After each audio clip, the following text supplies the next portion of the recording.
Good morning. Today I'm going to talk about what it feels like to be a shopaholic. This is no joke, though I will be making fun of myself. I actually think a lot of people watching this could relate, and sometimes we shop because it's a hobby, or we're bored, or we want to feel better, and we're seeking this quick validation and excitement over getting something new. And either way, it can hurt your bank account, it can hurt your coping mechanisms, just because it's not a true cure for feeling better if you're masking your sadness or overwhelm or stress or loneliness by shopping. So, I'm gonna get ready, and then I'm gonna share some stories, and I think you'll relate. I'm hoping to tie it in at the end with some practical tips that I will try myself, or that I have tried and might try again. And let me know what you think in the comments.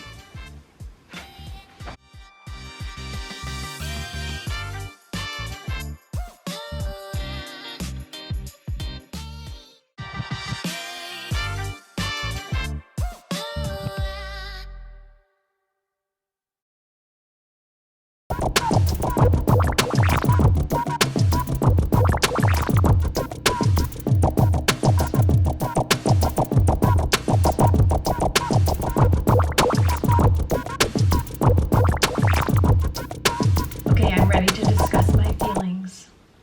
No, but first, before we talk about being a shopaholic and what it feels like, let me show you what I'm wearing. This is a misguided wrap top that I've had for a few years, and these are earrings that I got at H&M maybe 10 years ago. I bought them for my sister, and then I kept them for myself. And these are from I Buy Direct. Cute. So I wonder, if you are around my age, a millennial, malls were still alive when we were young. And for young girls who were asserting their independence by going places without their parents, the mall was kind of a safe place to go. I had a few friends who were a few years older than me, and my parents let them drive me to the mall, and we would just go shopping as a hobby, as an activity for the afternoon. Now, it was really fun, and I didn't have a lot of money then because I was just a student who babysat some neighbors, and I didn't buy a lot then, but you know, it does set a habit or an expectation of having fun with your friends where, what do? We go shopping. And I continued that through college, and now I don't really ever shop with my friends, but I'm sure it would be fun if we did it. So that probably made some habits in my life and your life of shopping as just a random activity. So when you don't need anything or you don't know what you're looking for, you probably find something and get it anyways. Now raise your hand if you've heard a joke or read a joke on the internet that's about just going to Target when you have nothing to do. This brings in boredom. What do we do when we're bored? Let's go see what's at Target. We'll go around, and obviously you usually can't resist stuff when you see something you like, and if you hadn't gone to the store, you wouldn't know it was there and you wouldn't spend money on it. I definitely did this as a older teen, younger 20-something, where I might still live with my parents and I want to do something and I'm just like, whoa, where should I go now? And I'm by myself, I'm gonna go to Target. And that was fun, but here we go again with more habits of becoming like reliant on or addicted to shopping. And the third piece that I brought up is making yourself feel better by shopping. Because of like instant gratification or excitement, something is coming in the mail. I've read articles that state that once your brain is excited through the chemicals of buying something new, as soon as the thing arrives at your house, it's not excited anymore. Your brain is like, well, that's over, and then you seek another exciting instant gratification thing. Hold on, I think I'm gonna sneeze. Phew! Oh, oops. I sneezed out this bag. Guys, I need this. I need what's in here. It's not just a want, okay? So, a big sign of shopping too much is how frequently you receive packages at your house. Because although I think people definitely go shopping in person, we can online shop a lot more all the time. And social media really presses into this because social media is always selling something. Either it's selling the app that it's on, or it has ads that provide money for these free networks that we all subscribe to. On Instagram, for example, I scroll through my feed and I'm like, ooh, I love this. I have this love-hate relationship with the algorithm. 2 loves, 1 hate, because I get to see the things that I like. It has figured out that I am like a fashion, styling, clothes loving person. So I see all these beautiful things and I really like Instagram for that feature. It's all about pictures. It's all about beauty, visuals, and that has always struck me, whether it's nature, fashion, art, whatever, my whole life. So it makes sense this app is my favorite. However, as you scroll through, you get ads. And what happens is you're seeing things that you could buy when you're not actually shopping. And that's the same thing as going to Target when you're bored, because it takes away the intention of buying. I'm sure there's a lot more satisfaction in buying things that you intended to buy, that you've been looking for, you thought a lot about, or you saved up money for. And with this, we're just buying randomly when we aren't even consciously thinking about what we need or how that item fits into our house. What I got were snow pants, and I've waited probably 4-5 years to get new ones because I think mine were wearing out on the water resistance on the outside. So I found this deal, Black Friday, Land's End. They were, including tax, like $50. So that's a really good deal. It's what I could afford right now, so I tried them on. And they're really high-waisted. I think it looks good. I also like that it flares out at the bottom, which is very like snowboarder style-esque. I mean, obviously you need some flare to fit over your ski boots too, but I do like this look where it tapers in and then expands. Oh, FYI, Land's End, by reading the reviews, I found out that they run a little bit big. So I was able to buy a size that kind of surprised me. Okay, back to shopping our feelings. I read this quote by Stacey London once. Let me get it. You remember Stacey from the show What Not to Wear? What Not to Wear. If you watched that back in high school, college, let me know, because we are the same generation. And this is what she said. It's sort of an essay on regret of how her life spiraled into some tough mental health times and it affected her finances. But she touches on shopping and said, quote, "Shopping provided me with a very interesting version of magical thinking at this time. I imagined parties and places I'd go, the people I'd be with, and when I bought that one last dress, shoe, bag, or necklace, my image in these imaginary scenarios would somehow be complete," end quote. I remember I saved that quote when I read it years ago because it captured something that nobody had ever explained to me or said that they felt, where I do imagine who I want to be or where I will go when I'm wearing an outfit that I'm buying. Like, I'm online shopping, I have it in my cart, I'm like looking at the pictures, and it's just like, wow, wouldn't that be so fun at a Christmas party? How fabulous. Or I'll be walking down the streets, or I'll be on my vacation wearing this dress. What will people think of me? It's not healthy, but it is a form of escapism, and a lot of people escape in different ways. And although maybe substance abuse is more dangerous than shopping, we're all using these band-aids to not feel what we feel.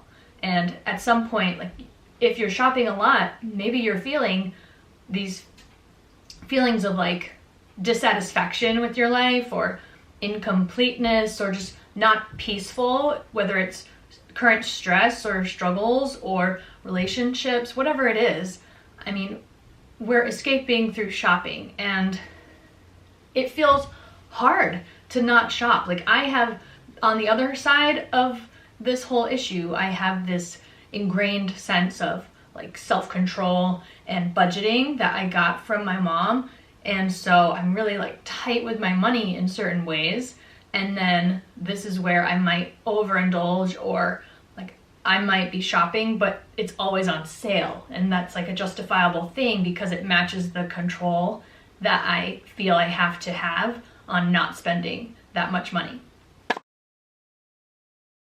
Do you feel what I'm saying?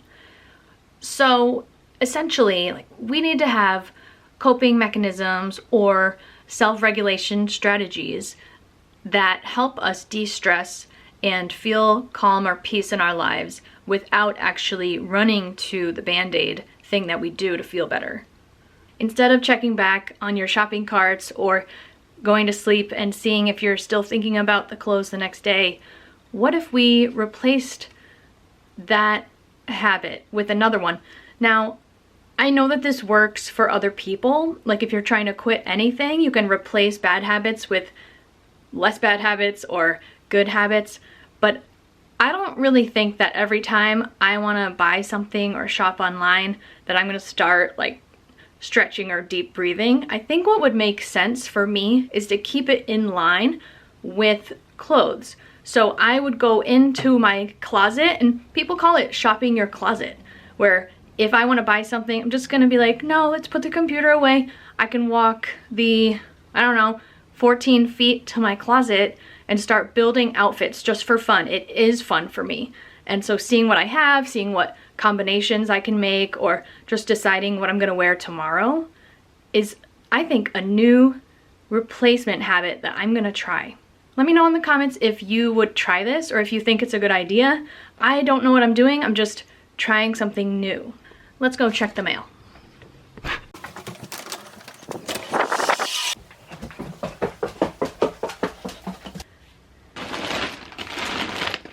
This is so funny.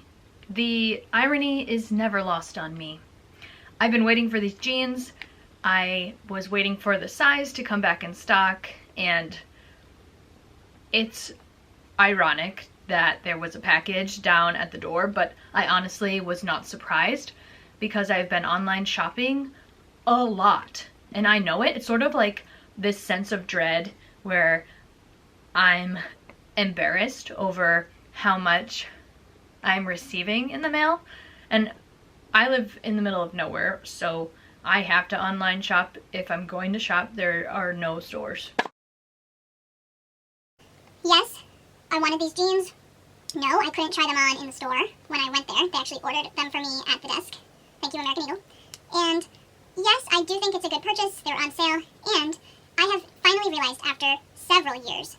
4 years of gaining weight and continuing to gain weight, actually, I have finally realized that it's really important to have clothes that fit you and to accept where you are, wherever you are at, where your body is at each stage. You know, you have to love yourself, even if you have goals that would change the way that your body is. You have to love yourself, and part of loving yourself is having clothes that actually fit. Fit is essential to style and looking good and feeling good and having confidence and comfortability. So I do think these are a great purchase. I hope that they fit me right. Here's a word from our sponsor, my bank account. American Eagle jeans have always been my favorite. First of all, it's a good price point for me, but second, and more importantly maybe, is the length.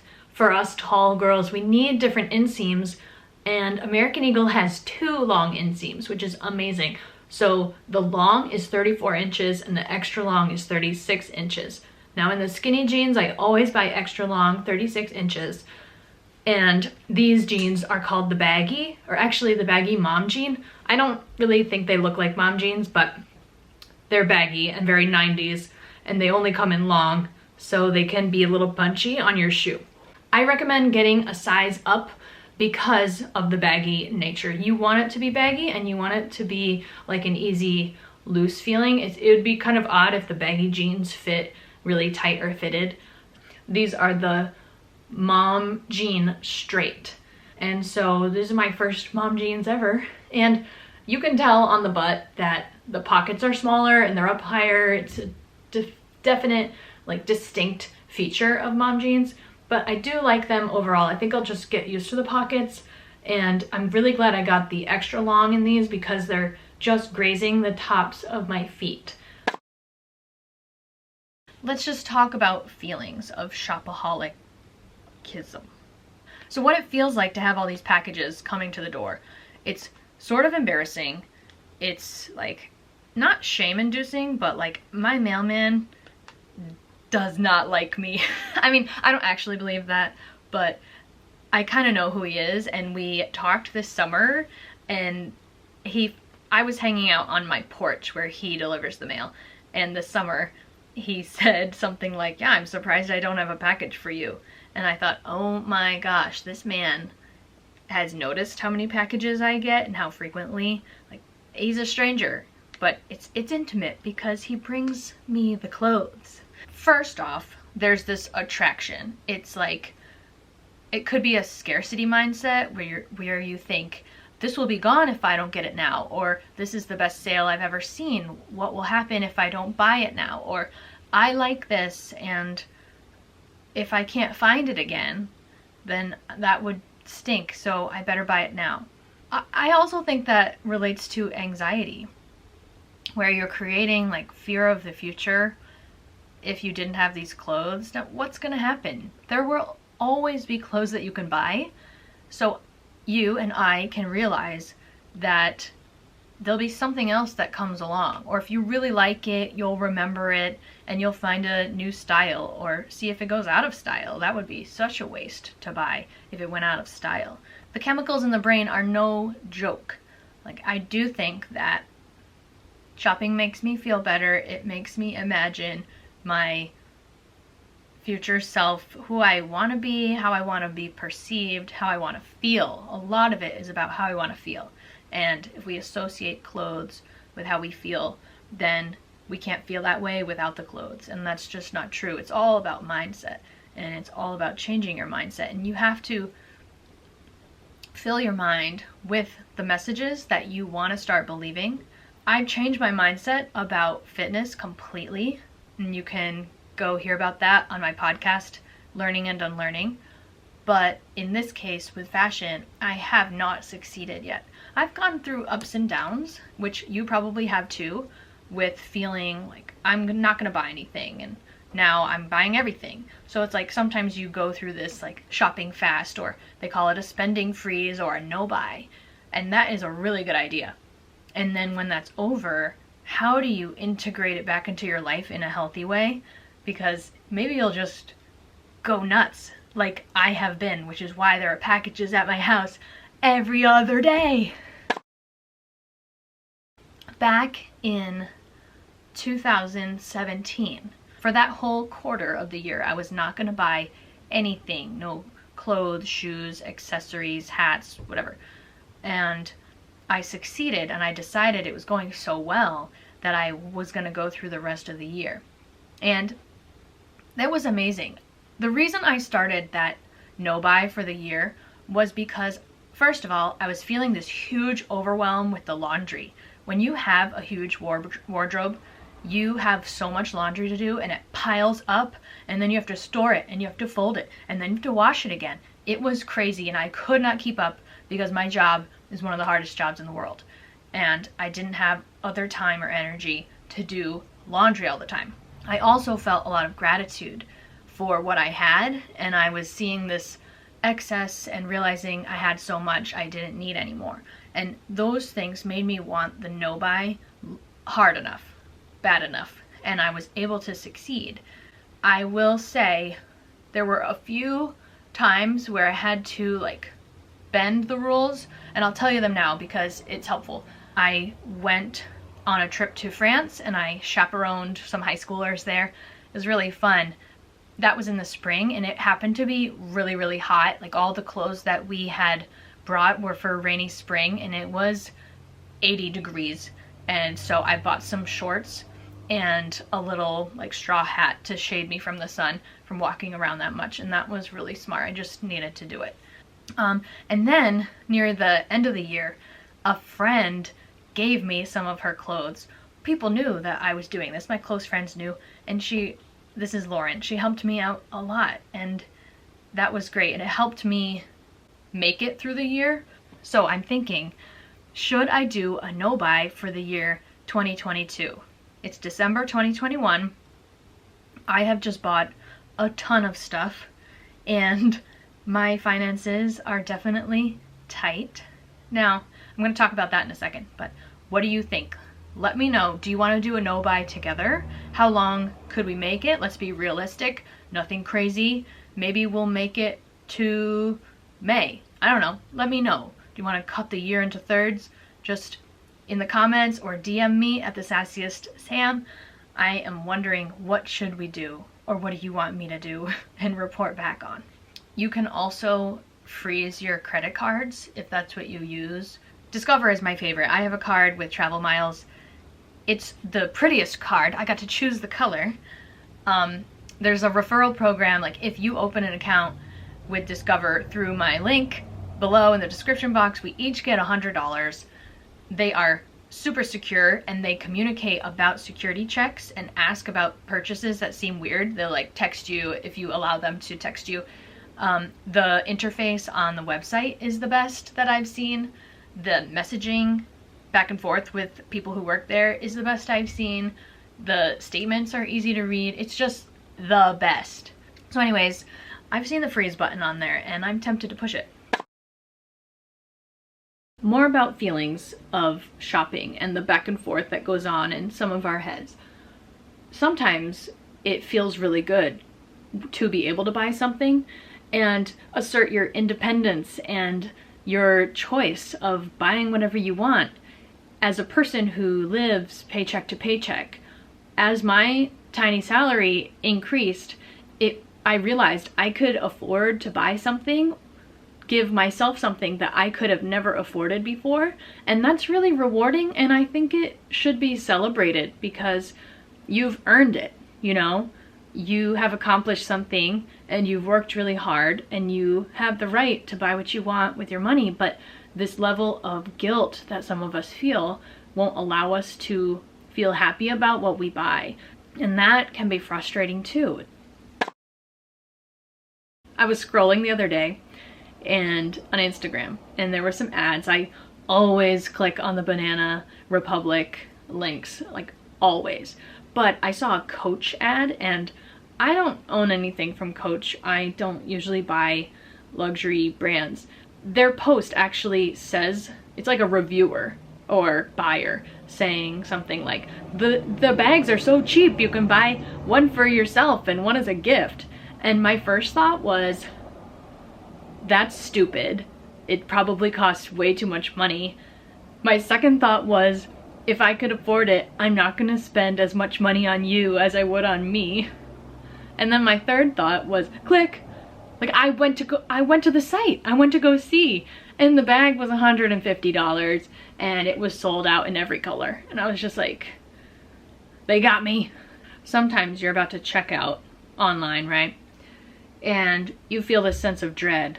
Like, oh my gosh, am I gonna buy this again? Am I gonna click this? Am I gonna buy this? What am I doing? I don't need this. And I delete things out of my cart to make the number, the total purchase number lower and lower and lower to something that seems reasonable to me. It's like, well, how much do you really want this? What do you want the most? X out all the other things. And then I'm like, am I really gonna buy this? Am I really gonna buy this? Like, I didn't even start going shopping today. I just saw this ad, here I am, it's in my cart. I found other things on their store website to put in the cart too. I didn't start this day trying to buy a thing. And here I am I gonna check out? Am I gonna put in my password? And it's this internal dialogue that I'm sure I need a therapist for. But we have much more important things to talk about in my therapy sessions than this, so it will have to wait. Another feeling to explore in shopping is passion. Maybe you want to support a women-owned business or a black-owned business, or you're buying from Tom's and you know that they give a pair of shoes for every pair of shoes that they sell. These causes can bring us passion and actually help you be more disciplined, and me too, where if I'm more intentional about where I shop, I know that I'm helping other people or I'm supporting a cause, and it's better to shop there than to shop somewhere else. I think passion can also come from within for what you're trying to do for yourself and the style that you're trying to curate in your closet. Like if you've done the work of thinking about your style and what you want to be, what style you love, and what makes you feel the best, then it does make sense to get rid of things that don't fit that style and then go ahead and buy the things that work and, you know when to stop. Another feeling that comes into being a shopaholic is the overwhelm and wondering, how did it get like this? How did I get so many clothes? And if you try to get rid of them, that's another thing, because most of us tie our emotions to our things. Like clothing has become part of your identity, so when you have to get rid of it, it's really hard. It's tied to memories or who you used to be or what you looked like, where you went in those clothes or what happened when you were wearing this dress or whatever. I'm going to encourage you right now to do something I've done probably 10 times in the last many years. You're going to go to the link in the description box for ThredUp, but you're not going to buy secondhand clothes. You're going to order a clean out kit. Clean out kits are super awesome. It's free. They're going to send you a huge bag for free with a free shipping label and a big sticker that you can reveal when you're ready. You fill up this bag with things that you don't want. You stick it shut. You can leave it for the post person to pick up, or you can bring it to the post office. Now, what happens is they'll go through your bag and they'll see if there's anything good enough for them to sell. You'll get the money if they sell it. It's literally pennies. It's like they sell this thing for $17 and you get 36 cents. I mean, whatever. But what they do is the things that they don't want to sell, they sustainably get rid of them for you. Try and look for repetition. The repetition shows you two opposite things. If you find repeated items, like similar styles, like I was talking about, a bunch of skater dresses or a bunch of smocked tops, or maybe it's like wide leg jeans, whatever it is, if you find those repetitions, it either means that you like that thing a lot and that is a sign of your style and what you should keep and have more of, or it's a sign of what you can get rid of. Another piece of advice for getting rid of clothes is to watch other people do it. There are tons of YouTube videos where people go through their closets and they talk through what they're getting rid of. They show the piles of what they're keeping, or they count the number of things that they donated, and it just gives you ideas. It can be like boring as heck, but also if you watch minimalist videos, you can get ideas on how to make the things that you keep work in great combinations, so you have endless possibilities. Also, I watched a video of a certified Marie Kondo consultant, and she went to someone's house and helped her talk through what to get rid of, and these are the questions that came up. If you haven't heard of the KonMari approach, you can watch Marie Kondo's show on Netflix.